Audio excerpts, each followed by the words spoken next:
सन 10 नबवी का वक़्त था। ये वो दौर था जब मक्का में इस्लामी दावत को तशद्दुद और सख्तियों का सामना करना पड़ रहा था।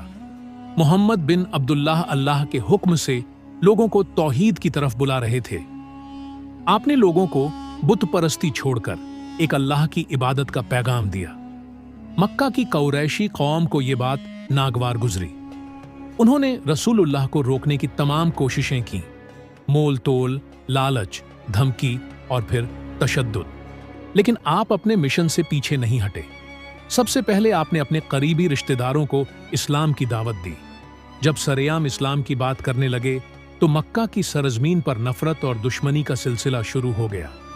अब्बू लहब, अब्बू जहल, उखबा बिन अबी मुइत जैसे काफिरों ने आप पर हर तरह की ज़बानी और जिस्मानी तकलीफें देना शुरू कर दी। जब आप हरम में नमाज पढ़ते तो आपके ऊपर ऊंट की ओझड़ी डाल दी जाती। जब आप दावत के लिए जाते तो लोग पीछे पीछे चलकर आपको झूठा, जादूगर और पागल कहते। जो लोग इस्लाम लाते वो भी दुश्मनी और तशद्दुद का निशाना बनते। बिलाल बिन रबाह रज़ियल्लाहु अन्हु, उनको तपती रेत पर लिटा दिया जाता और सीने पर बड़ा पत्थर रख दिया जाता।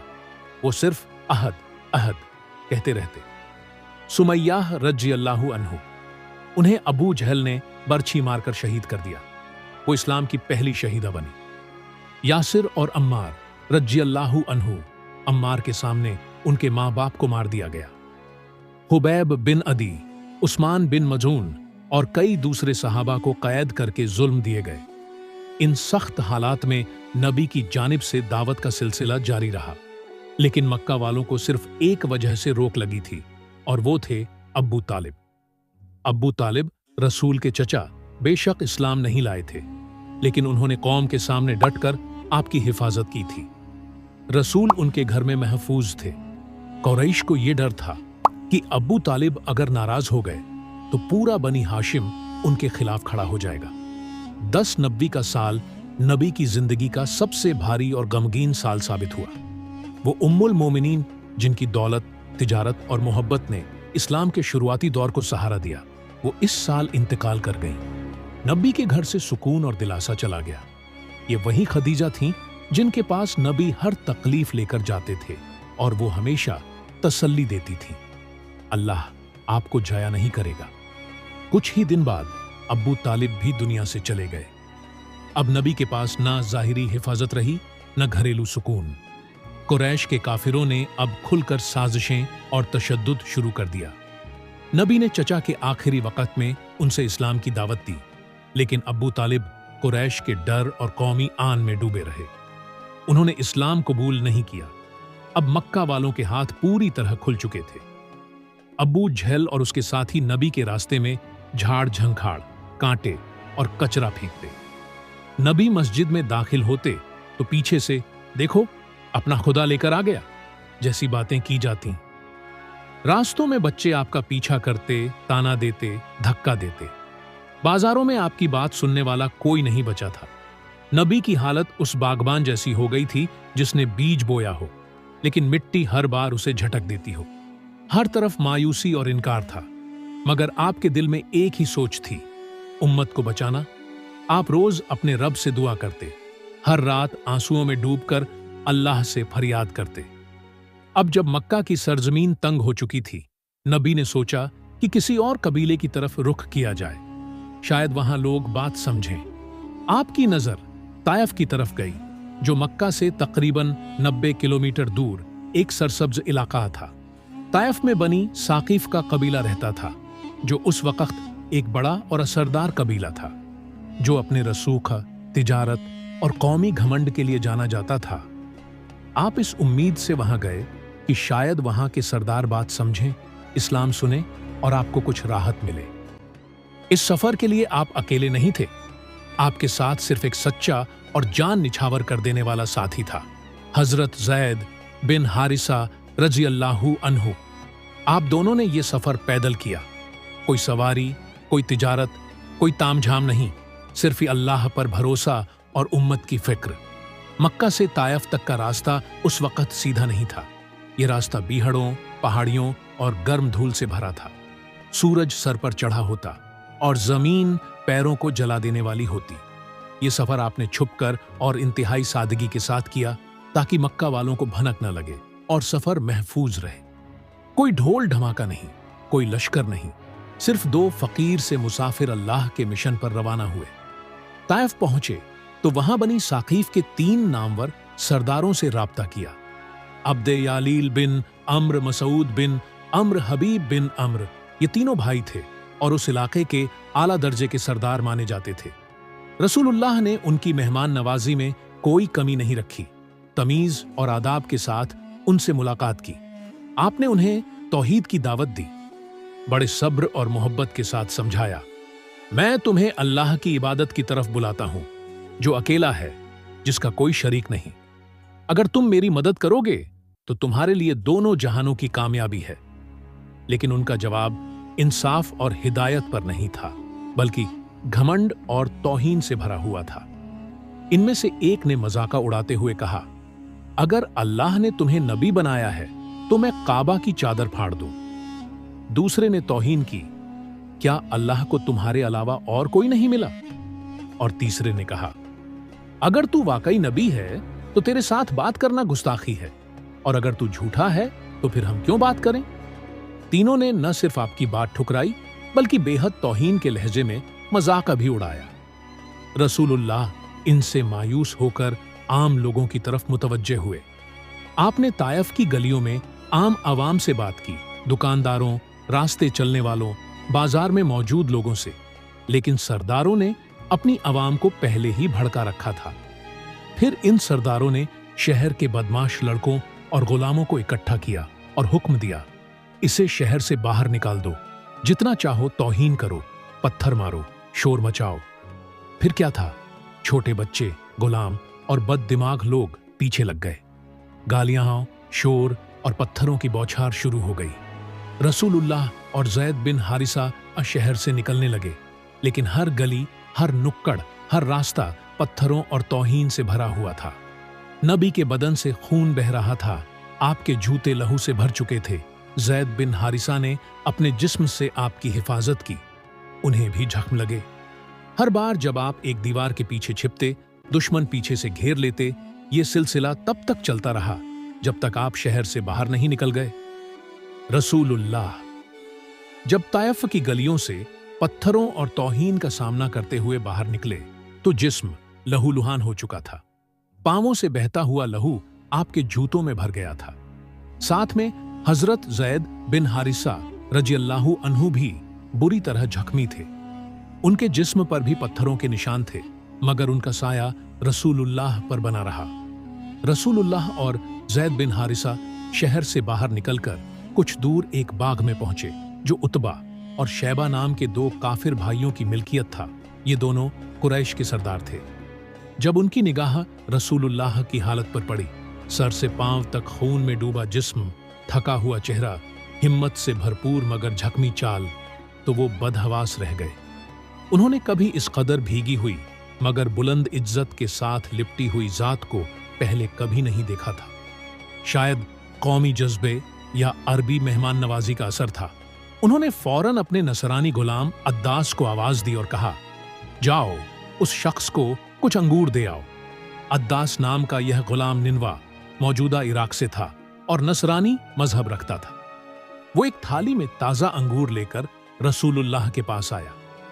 नबी ने अंगूर लेते हुए फरमाया, बिस्मिल्लाह। अद्दास यह सुनकर चौंक गया। वो हैरानी से बोला, अरब में कोई इस तरह नहीं कहता, आपने ये अल्फाज कहां से सीखे? रसूलुल्लाह ने फरमाया, मैं अल्लाह का बंदा हूं जिसने अपने नबी यूनुस को निनवा की कौम में भेजा था। मैं भी उसी अल्लाह का रसूल हूं। अद्दास की आंखें भर आईं। वो कह उठा, आप तो उस नबी के बारे में जानते हैं, वो तो हमारे कौम के नबी थे। मुझे यकीन हो गया कि आप भी सच्चे नबी हैं। और उसी वक्त अद्दास ने रसूलुल्लाह के हाथों को चूमा और ईमान ले आया। नबी ने अंगूर खाए, लेकिन थकान का आलम यह था कि आप साए में बैठे हुए अपने झकमी पांवों को भी सीधा नहीं कर पा रहे थे। आपकी निगाह आसमान की तरफ थी, लेकिन लफ्ज जमीन की सबसे नम्र जुबान में अल्लाह से बात कर रहे थे। कभी नजरें झुकती, कभी उठती, मगर आवाज सिर्फ अपने रब से बात कर रही थी। अब वो लम्हा आता है, वो दुआ जो इस वाकये का सबसे अहम और दिल दहला देने वाला हिस्सा है। ये दुआ वो है जिसे सिर्फ रसूलुल्लाह ने अल्लाह से की। न कैमरे थे, न लोग, न जुबानों पर चर्चे, सिर्फ एक रसूल और उसका रब। आपने अपने रब से फरमाया, ऐ अल्लाह, मैं तुझी से अपनी कमजोरी, अपनी बेबसी और लोगों के सामने अपनी तौहीन की शिकायत करता हूं। ऐ सबसे रहम करने वाले, तू कमजोरों का रब है, तू मेरा भी रब है। तूने मुझे किसके हवाले कर दिया है? किसी बेगाने के हवाले जो मुझसे सख्ती करता है, या दुश्मन के हवाले जिसने मुझ पर कब्जा कर लिया है? अगर तू मुझसे नाराज नहीं है तो मुझे कोई परवाह नहीं। तेरी राहत और माफी मेरे लिए बहुत बड़ी है। मैं उस रोशनी की पनाह चाहता हूं जो तेरे चेहरे से निकलती है, जिससे अंधेरे रोशन होते हैं और दुनिया और आखिरत के काम सुलझते हैं। मैं चाहता हूं कि तू मुझ पर कभी गुस्सा ना हो। बस तू ही मेरा रब है, तेरा ही सहारा है। इसी आलम में आसमान पर हलचल हुई। जिब्रील अमीन नाजिल हुए और उनके साथ पहाड़ों के फरिश्ते को भी भेजा गया।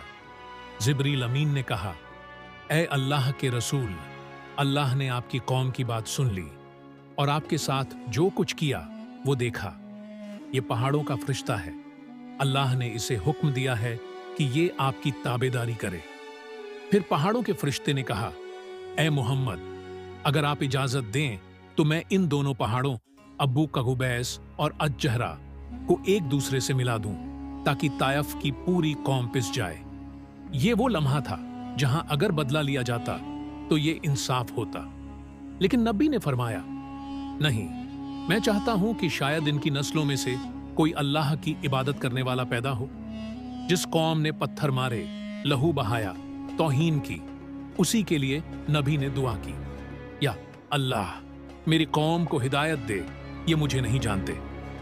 इस जुमले में ना शिकवा था, न बदद हुआ, सिर्फ रहमत, सब्र और उम्मत की मोहब्बत। तायफ से मक्का तक का सफर आसान नहीं था। न रात को रुकने की कोई पनाहगाह थी, न दिन में आगे बढ़ने की इजाजत। मक्का वालों को अगर खबर होती कि आप लौट रहे हैं तो दोबारा तशद्दुद और दुश्मनी का खतरा था।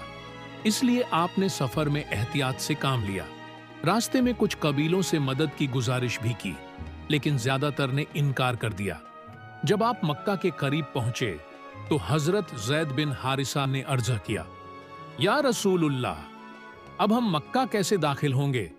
वहां तो हालात और भी सख्त हो चुके हैं।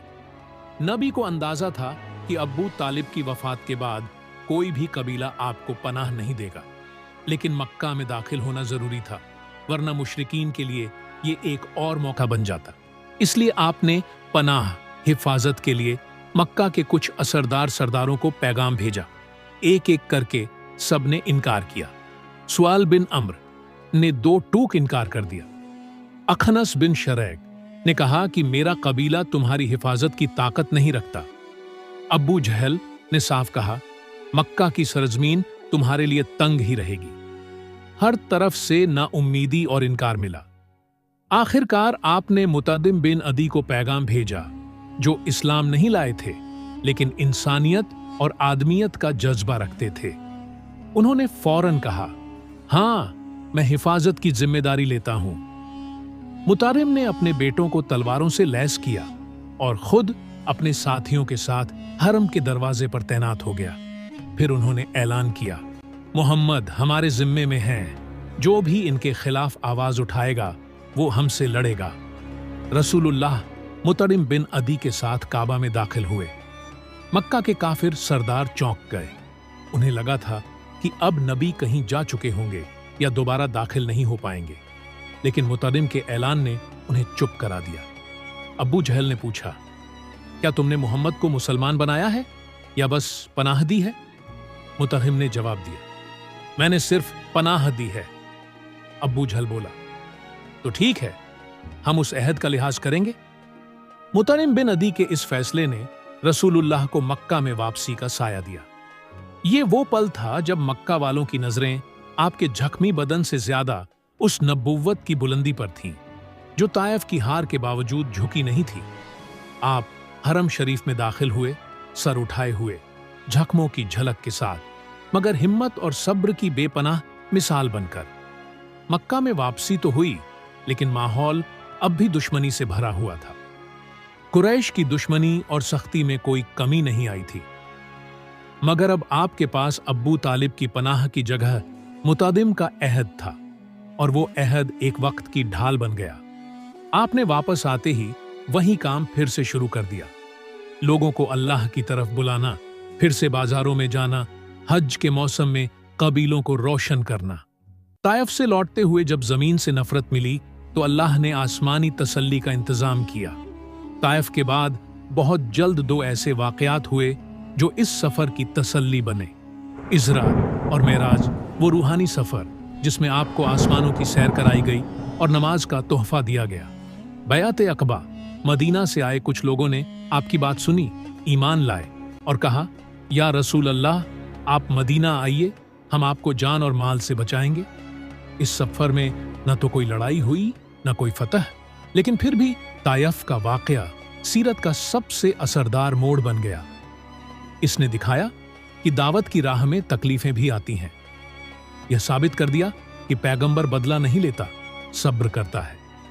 इसने उम्मत को सिखाया कि पत्थर भी बरसें, जबान से दुआ निकले। कई साल बाद जब फतह मक्का हो चुका था और इस्लाम गालिब हो गया, तब बनी साकीफ का कबीला, जिन्होंने ताइफ में तशद्दुद किया था, खुद मुसलमान बनकर मदीना आया। न रसूलुल्लाह ने पुरानी बात याद दिलाई, न तौहीन का शिकवा किया, बल्कि उनको खुश आमदीद कहा और इस्लाम में जगह दी। आज भी जब कोई मुसलमान जुल्म सहता है तो ताइफ की याद उसे ये सिखाती है, जुल्म सहना कोई कमजोरी नहीं, अगर उसके जवाब में दुआ निकलती है तो वो सबसे बड़ा सबक है। अगर हमें कोई गाली दे तो याद रखें, रसूल को पत्थर मारे गए। अगर कोई हमारी बात न माने तो याद रखें, रसूल ने ताइफ में हर दरवाजा खटखटाया।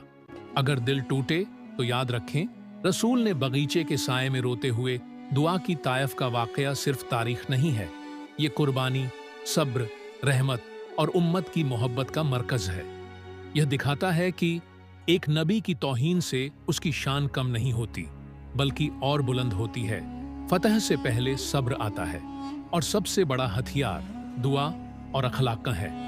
अगर आपको ये वाकया ताइफ दिल को छू गया हो तो इस चैनल को सब्सक्राइब जरूर करें। इस्लाम की हकीकत को जानने और ऐसी ही सच्ची वाकयात को सुनने के लिए जुड़े रहिए हमारे साथ। बेल आइकन दबाएं ताकि अगली कहानी सबसे पहले आप तक पहुंचे।